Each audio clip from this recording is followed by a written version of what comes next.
সম্মানিত দর্শক, আপনারা জানেন বাংলাদেশের জাতীয় মসজিদ বাইতুল মুকাররমের খতিব আল্লামা মুফতি রুহুল আমিন সাহেব দামাত বারকাতুহু আলিয়া শেখ হাসিনার সরকার বাংলাদেশ থেকে পালিয়ে যাওয়ার পরে তিনিও মসজিদে অনেকদিন নামাজ পড়ান নাই।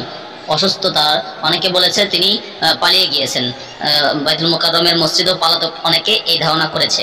তবে তেনার কাছে জিজ্ঞাসা করলে তিনি বলেছেন অসুস্থতার কারণে তিনি কিছুদিন ছুটি নিয়ে বাইতুল মুকাররমে নামাজ পড়াতে যাচ্ছেন না।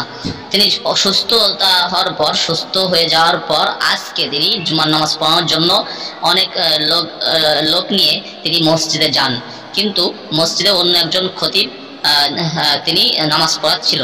ঠিক সেই মুহূর্তে তিনি যখন সেখানে যান, যার পরে তখন মসজিদে মুসল্লিদের মধ্যে একটি গণ্ডগোল সৃষ্টি হয়। এই গণ্ডগোল সৃষ্টি করে কিছু দুষ্কৃতীরা, তখন হাতাহাতি হয় এবং কেউ জুতা মারে মুফতি রুহুল আমিন সাহেব দামাত বারকাতুহু আলিয়া, তিনি সেখান থেকে সরে যান।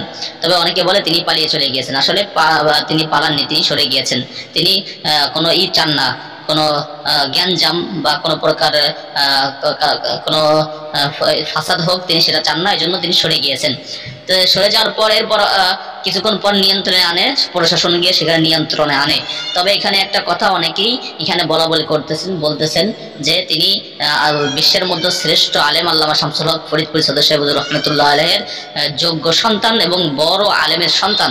সেই হিসাবে তিনি এত অপমানিত না হয়ে তিনি টুঙ্গিপাড়া গোপালগঞ্জের মাটিতে থেকে তিনি ইসলামের কাজ যদি করে, দিনের কাজ যদি সঠিকভাবে করে, তাহলে তিনাকে আশেপাশের লোকজন অনেক ভালোবাসবে এবং তিনি আরো উচ্চ পর্যায়ে পৌঁছতে পারবে, এটা আমারও ধারণা। সুতরাং আমরা চাই মুফতি রুহুল আমিন সাহেব দামাত বারকাতুহু আলিয়া, আপনার উপর আক্রমণ করা, আপনাকে অপমান করা মানে আমাদের উপর আক্রমণ করা। আমরা কষ্ট পাই এবং অনেক মুসলমানরা কষ্ট পায়। তাই আমরা আপনাকে বলবো যে আপনি আর এরকম না করে কোনো কারো আন্ডারে না চলে আপনি দিন প্রচার করুন এবং আশেপাশে আপনার জনগণ কি চায় সেটা করুন। ইনশাল্লাহ আপনি আরো বড় হবেন। ধন্যবাদ, ভালো থাকুন। আসসালামু আলাইকুম ওয়া রাহমাতুল্লাহ।